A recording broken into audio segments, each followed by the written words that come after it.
बिस्मिल्लाहिर्रहमानिर्रहीम। आज के लेक्चर में हम करेंगे जो टॉपिक एग्री इकोनॉमिक्स का, वो है प्रोडक्टिविटी ऑफ लैंड्स। एग्रीकल्चर में जो मेन इनपुट है जिस पे सारी जो एग्रीकल्चर है वो डिपेंड करती है, वो बेसिकली लैंड है। तो हम इसमें डिस्कस करेंगे कि what is the relationship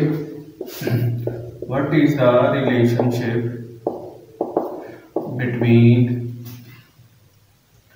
size of land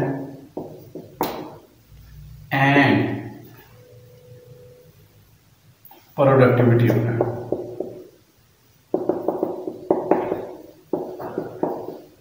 अच्छा, ये size and productivity of land, इसका मतलब है कि लैंड के साइज बढ़ने से या कम होने से क्या लैंड की प्रोडक्टिविटी पे इफेक्ट आता है।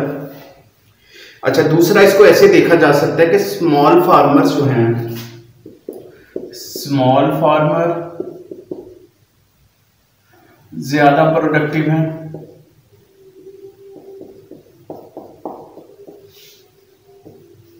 या लार्ज फार्मर। ये जो है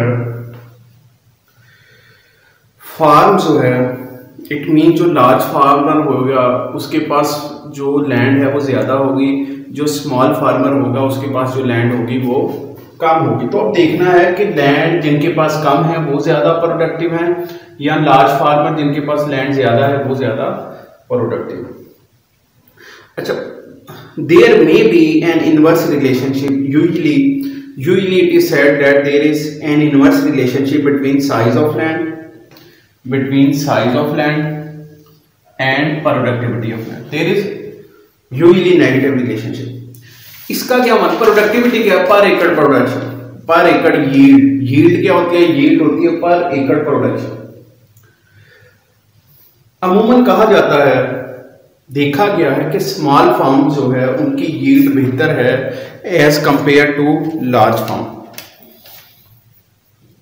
अगर स्मॉल फार्मर जो हैं उनको इंफ्रास्ट्रक्चर बेटर मिले, उनको बेटर सीड मिले, उनको फर्टिलाइजर मिले, तो उनकी अच्छी परफॉर्मेंस होती है।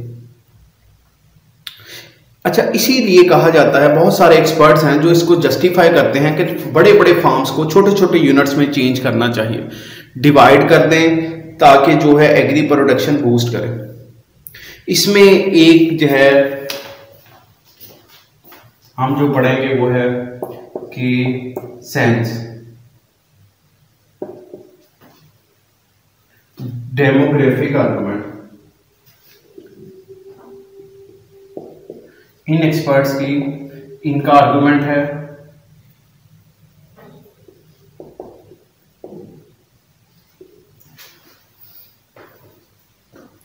फिर है Bhagwati and Chakravarty distress argument.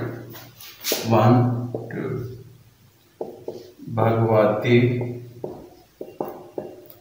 And Chakravarty distress argument.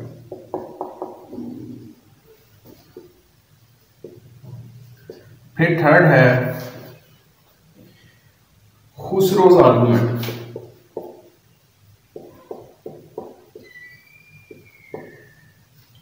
खुसरोज argument, हमने ये तीनों आर्गुमेंट आज पढ़ने हैं।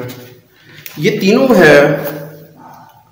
तीनों आर्गुमेंट जो है वो क्या है, डेट शोज द नेगेटिव और inverse relationship between size of land and productivity of land. पहले हम करते हैं सेंस आर्गुमेंट, सेंस डेमोग्राफिक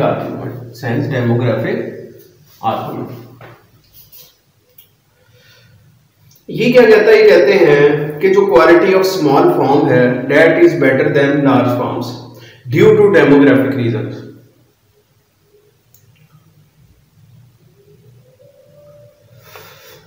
ठीक है, क्या कहते हैं? If the basic distribution of land is given in a society, the lands which are superior can provide food to more big families as compared with the inferior land. Inferior lands क्या है? जिनकी fertility कम है।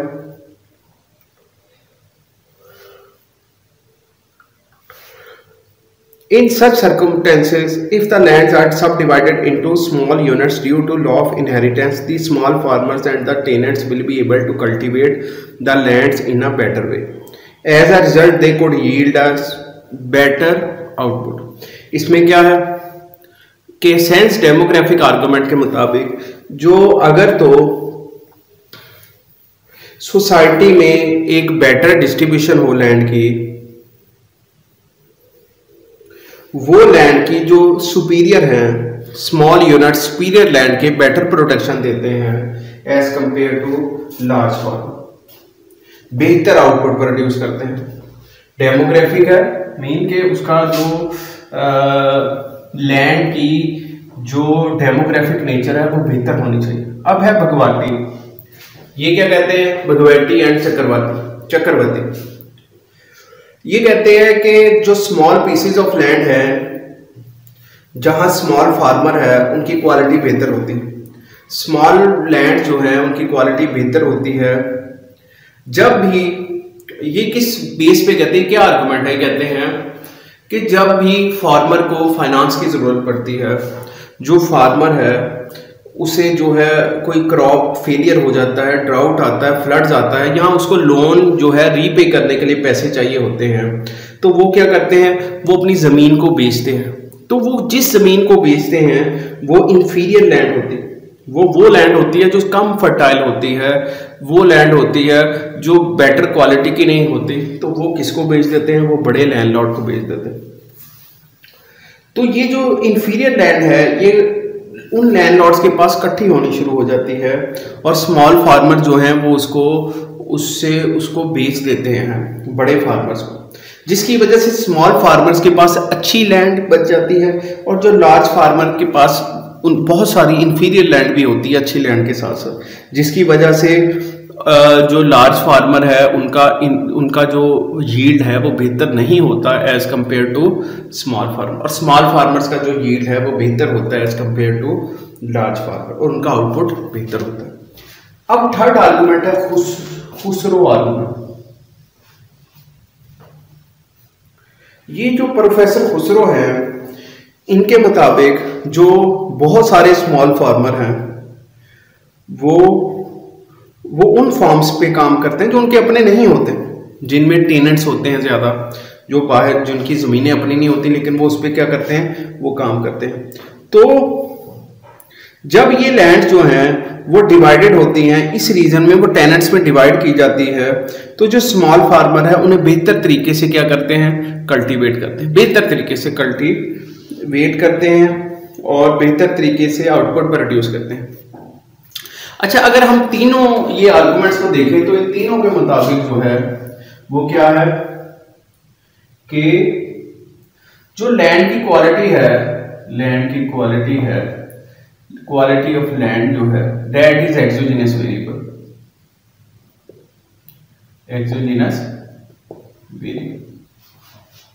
Exogenous variable है वो variable होता है जो out of control होता है। इसका मतलब क्वालिटी ऑफ लैंड को फार्मर जो है वो कंट्रोल नहीं कर सकता, it is out of control of farmer. लेकिन that can be improved, that can not be controlled but that can be improved by good agri practices. ठीक है, और ये प्रैक्टिसेस जो है ये क्या है? ये अच्छा, क्वालिटी ऑफ लैंड जो है वो ज्यादातर इन तीनों आर्गुमेंट्स के पास स्मॉल फार्मर्स के पास ज्यादा होती है, जिसकी वजह से उनकी प्रोडक्शन भी ज्यादा होती है। अच्छा, दूसरा हमारा जो था इसमें जो प्रोडक्टिविटी, इसी टॉपिक में पहला क्या है?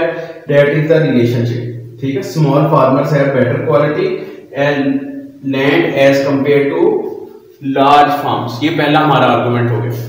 ठीक, पहला आर्गुमेंट क्या? प्रोडक्टिविटी ऑफ लैंड में हमारा फर्स्ट क्या है?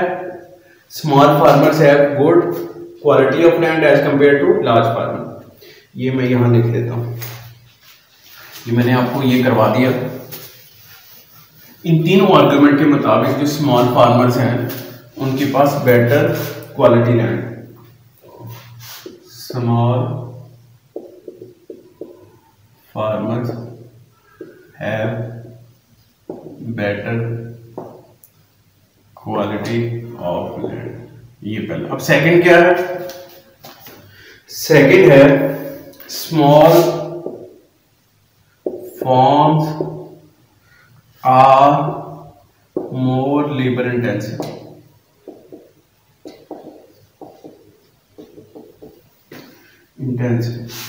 अच्छा, as compare to more intensive than large farms. अच्छा, ये जो आर्गुमेंट है ये क्या कहता है? ये कहता है कि लेबर मार्केट में जो है, जो लेबर है वो हमेशा जो है वो हायर वेजेस की तरफ जाती है as compare to low wages.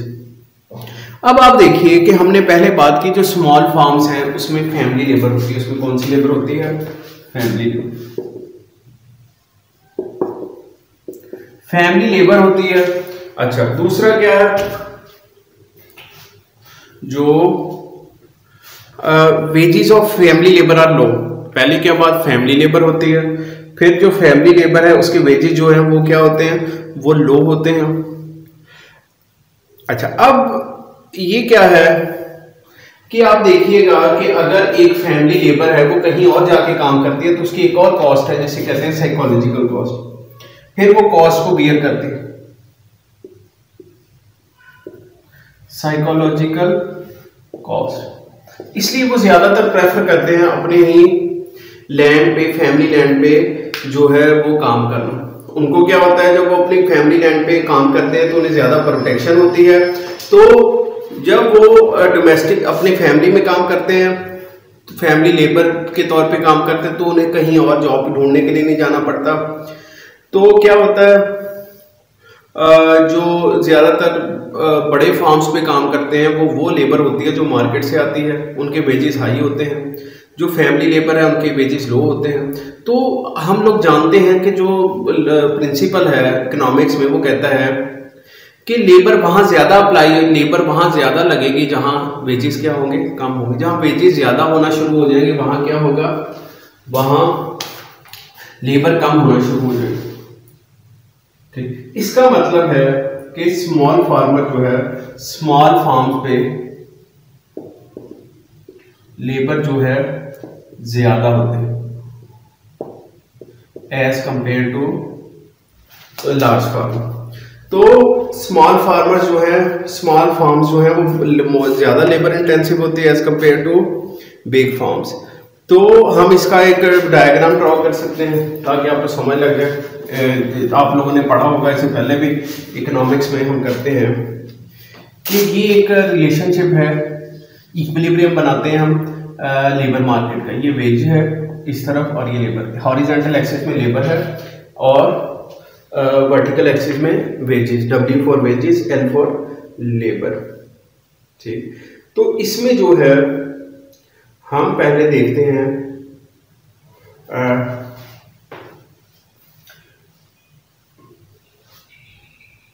Small farmer, wages of small farmer. हम फर्ज करते हैं वेजेस ऑफ स्मॉल फार्मर इधर है, तो और जो आपका लेबर है वो ये हो रहा, ये पॉइंट है इक्विलिब्रियम का।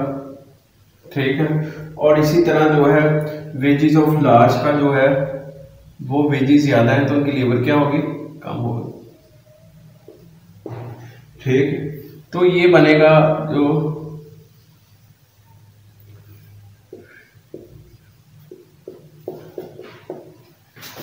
तो ये आपका ये क्या है? ये स्मॉल फार्मर के लिए, लार्ज फार्मर की वेजेस है, स्मॉल फार्मर की वेजेस है। वेज कम है तो लेबर ज्यादा है।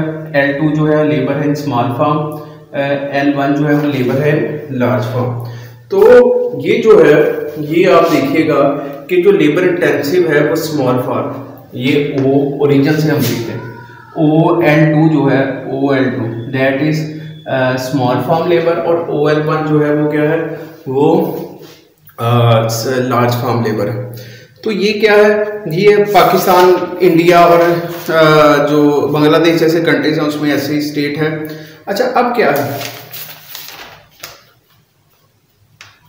अब लेबर इंटेंसिव है, ठीक है, इंटेंसिटी हाई है, अच्छा, फैमिली लेबर और एम्प्लॉय लेबर, फैमिली लेबर भी ज़्यादा है, एम्प्लॉय लेबर भी ज़्यादा हो सकती है, क्योंकि फैमिली लेबर सस्ती है तो वो एम्प्लॉय लेबर भी ज़्यादा कर सकते हैं। अगर वो उनको बेटर, अगर टेक्नोलॉजी बेहतर हो तो वो क्या कर सकते हैं, वो बेटर परफॉर्म कर सकते हैं, ठीक है, लैंड को प्रॉपरली यूज़ कर सकते हैं, प्रोडक्टिविटी बेहतर होती है, ठीक है। अच्छा, अब ये था कि स्मॉल फार्मर्स जो है उनकी सुपीरियर क्वालिटी ऑफ लैंड है, उनके पास फैमिली लेबर ज़्यादा है। फिर जो बिग फार्म्स हैं उनकी जो है सॉरी, जो बिग फार्म्स हैं उनकी क्वालिटी ज़्यादा अच्छी नहीं है, लेकिन वो जो है उनके पास जो है लेबर भी जो है वो हायर्ड है, इसलिए वो कम लेबर इंटेंसिव होते हैं। अब हम इसमें जो है वो ये प्रोडक्टिविटी ऑफ लैंड था। अब इसके बाद जो हम करेंगे, इसके बाद हम जो टॉपिक करेंगे वो करेंगे ग्रीन रेवोल्यूशन जब आता है तो उसमें प्रोडक्टिविटी और साइज का क्या रिलेशनशिप आता है।